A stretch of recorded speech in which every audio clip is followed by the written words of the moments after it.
कर्नाटक की 224 विधानसभा सीटों के लिए 10 मई को वोट डाले गए। शाम 6 बजे वोटिंग खत्म होने के साथ एग्जिट पोल भी आ गए, जिसने अगली सरकार की भविष्यवाणी कर दी है। अब तक आए कुल 8 एग्जिट पोल्स में से 7 में कांग्रेस सबसे बड़ी पार्टी बनी है।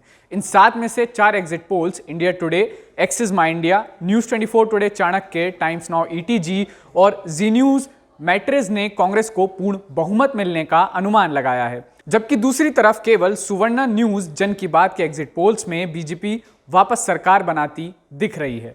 आइए देखते हैं कि अलग अलग एजेंसियों के एग्जिट पोल में किस पार्टी को कितनी सीटें मिलती दिख रही हैं। इंडिया टुडे एक्सिस माई इंडिया एग्जिट पोल के अनुसार कांग्रेस को 122 से 140, बीजेपी को 62 से 80, जेडीएस को 22 से 25 सीट और अन्य को 0 से 3 सीट मिलने का अनुमान लगाया गया है।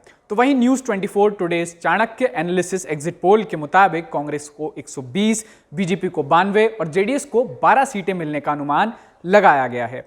एबीपी सी वोटर एग्जिट पोल के अनुसार कांग्रेस को 81 से 101, बीजेपी को 66 से 86, जेडीएस को 20 से 27 और अन्य को 0 से 3 सीट मिलने का अनुमान लगाया गया है। रिपब्लिक पीएमएआरक्यू एग्जिट पोल के अनुसार बीजेपी को 85 से 100 सीट, कांग्रेस को 94 से 108 सीट, जेडीएस को 24 से 32 सीट, जबकि अन्य को 2 से 6 सीट मिलने की भविष्यवाणी की गई है। पोलस्ट्रेट न्यूज एक्स एग्जिट पोल के अनुसार कांग्रेस को 103, बीजेपी को 94, जेडीएस को 24 और अन्य को 3 सीट मिलने की भविष्यवाणी की गई है।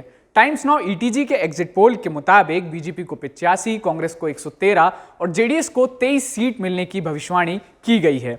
जी न्यूज मैट्रिस के एग्जिट पोल के मुताबिक बीजेपी को 79 में से 94, कांग्रेस को 103 में से 118, जेडीएस को 25 में से 33 और अन्य को 2 से 5 सीट मिलने की भविष्यवाणी की गई है।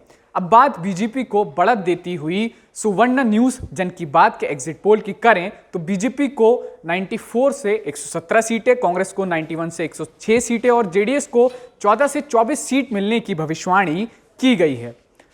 अब आते हैं इस सवाल पर कि एग्जिट पोल कितने सही होते हैं। एग्जिट पोल को आमतौर पर मतदान के रुझान के इंडिकेटर के रूप में देखा जाता है।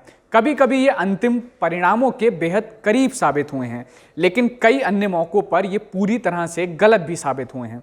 अगर 2018 के कर्नाटक चुनाव की बात करें तो टाइम्स नाउ वीएमआर के एग्जिट पोल की भविष्यवाणी अंतिम नतीजों से बहुत दूर थी।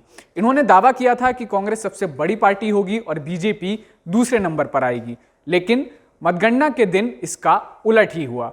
इसी तरह से इंडिया टुडे एक्सिस पूरी तरह से गलत था। दूसरी तरफ न्यूज एक्स, सीएनएक्स और रिपब्लिक जन की बात के एग्जिट पोल सही साबित हुए थे। तो अंतिम नतीजों के लिए 13 मई तक का सब्र रखना होगा, क्योंकि चुनाव के नतीजे इसी दिन आएंगे और इस दिन लगभग ये साफ हो जाएगा कि कर्नाटक में सत्ता पर कौन काबिज होने जा रहा है।